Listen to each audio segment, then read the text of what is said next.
Hey, how's it going? John Ellison here, and in this week's Happy Habit, I want to talk about how you can create some distance when you are feeling overwhelmed and your inner voice has turned to chatter. This is a phrase that Ethan Kross has popularized that describes when your self-talk, your thoughts in your mind, turn against you and get out of control. A lot of the happiness interventions here are kind of for everyday life.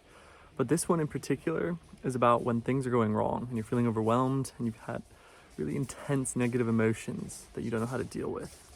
Now, a lot of the self-help literature would encourage people to kind of sit with the emotion and observe it. But sometimes the research has found that this is actually the wrong thing to do in this situation.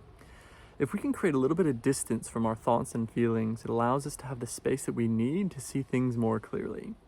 And so this phenomena of self-distancing has many different approaches, but the one I'm going to talk about today is a simple one. You just imagine speaking to yourself like you would a friend. You start using your own name, a third-person pronoun, and you shift to that same kind of tone that you would if your friend was going through a hard time.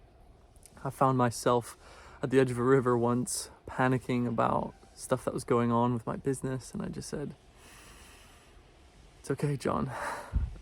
This is a really hard time, and it's understandable that you feel this way. You're gonna look back at this in 6 months' time, and this will be so far away." And just that shift of tone of moving away from crisis rumination, catastrophizing, that downward spiral that many of us can get into, is a really liberating experience. So I'd really encourage you to play with this. If you want to check out Ethan Kross's book called Chatter, it's one of the best books I've read in a while. It's super useful. But ultimately, that insight is clear, that you can create psychological distance in your own mind. You are not your thoughts. And it's all up to you about how you speak to yourself, even though sometimes it feels out of control.